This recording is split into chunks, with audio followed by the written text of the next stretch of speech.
Добрый день, уважаемые участники. Мы очень рады, что вы смогли найти в преддверии Нового года время поучаствовать на вебинаре. И, Гуля, вам тоже спасибо, что вы смогли найти время. У нас очень интересная тема вообще о лидерстве в управлении проектами. Я думаю, что тема действительно очень интересная. Всем здравствуйте, меня зовут Айгуль, я работаю проектным менеджером в IT-компании Neobis. Наша сегодняшняя тема — это лидерство в управлении IT-проектами. Для начала давайте я расскажу о себе. Я сама учусь в университете, учусь на 3-м курсе факультета управления бизнесом в университете АУЦА. Я училась в 11 классе в Америке, я была студентом по обмену, и потом после программы получила грант на бесплатное обучение в АУЦА, и сейчас с помощью этой программы там и учусь. Проектный менеджер — это такой человек, который, знаете, ведет всю коммуникацию для команды, между разработчиками, с заказчиками, анализирует идеи заказчика, потому что иногда заказчики приходят, у них есть только одно предложение, да, что они хотят. И вот я хочу вот такой веб-сайт для моего ресторана. И они не знают, какая у них проблема, что они хотят именно решить, да, как это приложение или веб-сайт им поможет, имеет ли этот продукт какую-то ценность. И проектный менеджер именно в первую очередь вот здесь вот помогает, потому что он анализирует, изучает, выявляет какие-то проблемы и рассказывает: окей, значит, также выбирает исполнителей, кто должен быть в команде, и потом начинает работать над дизайном с дизайнером команды. То есть проектный менеджер не создает дизайн, но постоянно следит за всем, чтобы дизайн был современный. Да? Потом во время процесса проектный менеджер контролирует загруженность именно разработчиков, следит за всеми сроками, и потом во время разработки могут, конечно, быть какие-то конфликты. И проектный менеджер, PM, именно здесь тоже играет свою роль. PM разрешает конфликты, помогает, мотивирует, если надо. Вообще в управлении проектов у нас всегда есть несколько этапов. Это первая инициация, это когда заказчик приходит к тебе, вот, к твою команду, к тебе в компанию и спрашивает, вот задает, и как я уже говорила вначале, вот я хочу какой-то веб-сайт. И потом планирование, тут уже набирают разработчиков, потом начинается разработка. Во время разработки, видите, вот здесь мониторинг и разработка. Мониторинг и разработка — это такие вещи, которые очень сильно взаимосвязаны, потому что если разработка идет, это означает, что мониторинг тоже идет. Потому что если оставить разработку без PM, бывает такое, что разработчики обычно они могут прокрастинировать, или они могут не знать, да, что делать, и поэтому PM делит все вот эти задачи на недели, на спринты. Итак, потом после этого приходит весь процесс разработки приходит к завершению. Завершение и инициация, они тоже очень сильно взаимосвязаны. Вообще есть такие термины, есть product manager и есть project manager. Если в LinkedIn посмотрите, да, очень много увидите. Product manager, project manager, где-то работает, тут работает. И многие люди это путают. Они думают, что это то же самое, но просто product, project — это же почти одно. Они думают, что это одно и то же. Но между ними есть большая разница, нельзя их путать. Почему нельзя их путать? Потому что product manager занимается продуктом. Да? Например, тут можно поставить вопрос, что за приложение делать, что за веб-продукт надо создать. А проектный менеджер как раз-таки работает над как вот эту идею реализовать, как создать это приложение. Потому что продукт может быть один, а внутри этого продукта может быть несколько проектов. проектный менеджер, сколько он получает? Смотрите, зарплата менеджера IT-проектов зависит от стажа работы. Ты приходишь на работу, и никто тебе не станет платить сразу $1100. Мы живем сейчас в 21 веке, и все зависит от навыков. Например, не обязательно, чтобы вы учились в университете, да, на менеджмент, на факультете менеджмента. Это не обязательно. Чтобы становиться менеджером, вам надо иметь какие-то навыки, именно те навыки, которые подходят под вот эту профессию. И junior это начинается вообще с 1 года, 1,5 или 2 даже. Знаете, люди по-разному учатся, да? И когда ты приходишь, когда ты являешься начинающим проектным менеджером, у нас в Кыргызстане это начинается с $500, и самое хорошее это то, что проектным менеджером нам можно работать, сидя дома, даже на Украину, там, где-то на Польшу можно работать и так далее, да? На Америку можно работать. И так можно подзаработать даже очень нормально, я бы сказала. Поэтому, если вы беретесь за IT Project Management, тогда не бросайте. Это очень важно, чтобы вы постоянно брали новые проекты и работали, потому что каждый проект приносит вам новый опыт и новые знания. Значит, и тут вопрос, да, как стать менеджером IT-проектов? Могут ли все стать менеджерами IT-проектов или нет? Конечно же, надо учиться. Например, когда я начала PM-ить, я начала читать очень много. Надо было иногда 80 страниц прочитать про там, Agile, Kanban, Scrum, что это такое, Trello, Jira и другие инструменты, да. И чтобы это все освоить, это все занимает какое-то время, поэтому надо будет читать. Где же можно учить? Где же можно учиться, чтобы стать проектным менеджером? У нас, я в Ньобисе, сделаю маленькую рекламу, у нас есть курсы по менеджменту, вы можете приходить, записаться и проходить эти курсы.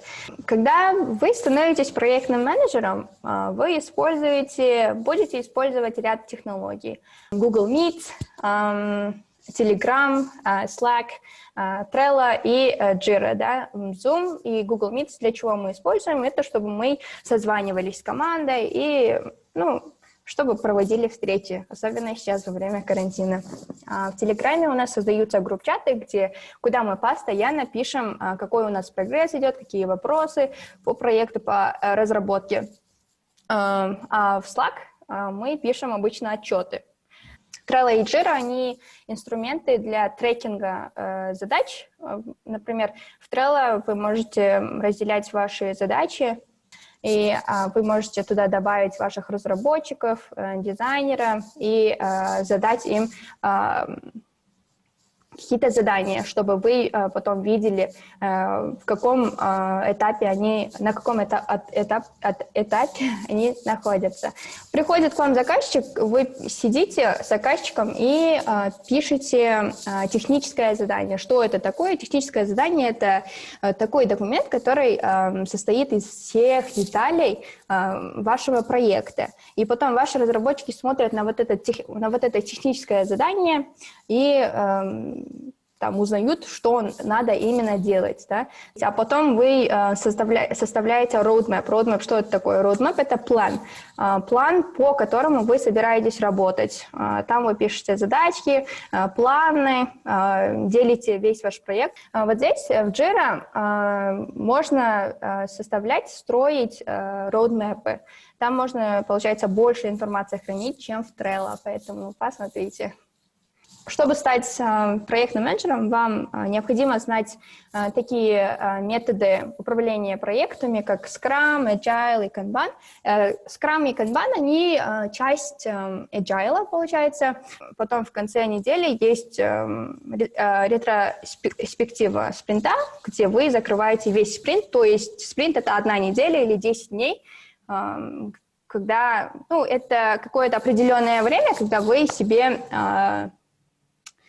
выявили задачки, какие-то задачи, например, разработать директ. Инстаграма. И вы должны закончить разработку директа за эту неделю. Вот это и называется спринт. И вот именно в скраме в конце каждого спринта вы с командой встречаетесь, это час или 1,5 часа, или даже 2 часа, иногда 3 часа. Ну, такие длинные встречи, когда вы обсуждаете с командой весь процесс разработки. Кроме этого, что нам нужно, чтобы стать проектным менеджером? Нам надо иметь софт-скиллы. Это навыки, которые у вас вообще есть и которые вы используете каждый день в своей жизни. Почему их важно иметь? Потому что вы работаете с людьми. IT означает работать с людьми, да? И что важно для проектного менеджера и что он должен иметь, это коммуникабельность, планирование, организованность, умение быстро учиться, ответственность, креативность, убедительность. Планирование важно, потому что, когда вы говорите, вот надо разработать директ, ленту и загрузку фотографий и видео в Инстаграме, вот тут вам надо уметь планировать. Вам надо знать, в какую неделю вы будете это делать, сколько человек этим должно заниматься и распределять задачки. И организованность, ну, само собой идет. Тут важный момент именно для меня, что было, это умение быстро учиться. Это важно, потому что заказчик вам приходит с какой-то идеей, и эта идея, возможно, не решает проблему, да, и вам надо знать, о чем вы говорите, если вы предлагаете свои идеи. Вам надо знать и четко сформулировать свои, в общем, задумки, ваши идеи. И вообще, что круто в этой профессии, да? Вот PM столько зарабатывает, уже мы знаем, чем он занимается, какими скиллами он должен обладать. Мы это все уже знаем. Значит, постоянно вы изучаете новые вещи, потому что в IT-сфере никогда нету вот этого потолка, который у нас есть дома. Чему еще в проектном менеджменте PM именно учится, это ориентация на людей, освоение искусства общения. Из-за того, что в команде у вас есть разные люди, некоторые бывают обидчивые, некоторые бывают очень радостные, некоторые могут не принять вас всерьез, если даже им платят хорошо, и ну, разное бывает, да. И тут проектный менеджер учится, как находить индивидуальный подход к каждому человеку. А что не круто в этой профессии? Конечно же, у каждой вещи есть своя обратная сторона. Это моральная и финансовая ответственность. Смотрите, когда у вас проект большой, конечно же, на этот проект выделено сколько-то, ну, я не буду говорить, но сумма денег, да, и на это все, ну, на вас лежит ответственность большая. Если проект провалится, то от PM придется отвечать за это. И постоянно у вас возможно, будет стресс с командой, если в начале, если вы еще не успели найти общий язык со всеми. Потом бумажная рутина, постоянно пишете, особенно в начальном этапе проекта, когда вы пишете техническое задание, встречаетесь с заказчиком постоянно, что он хочет, что он не хочет. И вот это техническое задание, это такой документ, который может состоять из где-то 30-40 страниц. Это очень много, и это все вы сидите и пишете. У нас в чате уже есть куча вопросов, но прежде чем мы перейдем, наверное, вопрос, который всегда волновал меня саму. Когда приходит PM в компанию, что обычно ожидает от него работодатель, что он уже должен уметь? Ожидают коммуникабельность. Вам надо уметь хорошо коммуницировать, хорошо общаться с людьми. Второе — это какие-то технические части. В разработке вам надо понимать, если даже вы не пишете код, вам обязательно надо понимать моменты, базовые моменты, да, строить план разработки. Вот это все вам надо понимать. Третье — это стрессоустойчивость. И вы должны быть всегда готовы учиться, потому что, как я уже сказала, каждый проект и каждая новая стажировка или каждое новое место приносит вам что-то новое. И научиться этому всему не всегда легко, но главное, опять-таки, важно иметь желание учиться. Желание все за вас делает. Спасибо. У нас вопрос из чата. Может ли обычный фронтенд-разработчик стать PM? Конечно, может. Не, разработчики не становились PM-щиками, да, раньше только разработчики становились, разработчики, которые устали от написания кодов всяких, устали, у них уже есть опыт, они все это уже знают, и они, решали, подняться на шаг выше, на один степ выше и становиться проектным менеджером. А сколько времени занимает планирование спринтов и задач, и кто обычно участвует в планировании их? Планирование задач лично у меня участвует вся команда всегда, потому что я никогда не знаю, сколько потенциальный разработчик может потратить на разработку чего-то, да, и у меня всегда участвуют обычно все команды, все люди, все члены команды участвуют, и на это обычно уходит, чтобы расписать планы на одну неделю, 2-3 часа может уйти. Уже говорили в презентации о том, что PM очень часто сталкивается с выгоранием. Да? У нас тоже есть очень интересный вопрос из чата о том, как справляетесь вы с выгоранием? Или у вас еще пока его не было? Конечно же, у меня было выгорание летом, потому что летом я работала над 2 проектами одновременно, плюс у меня еще была дополнительная работа, плюс я что-то еще изучала. Я взяла и уехала на искуль. Самое главное, чтобы у вас выгорание не случалось, наверное, это случится, но чтобы этого не случалось, вам надо отдыхать. Вам надо знать то, что у вас есть вы, и без вас вы сами ничего не сможете сделать.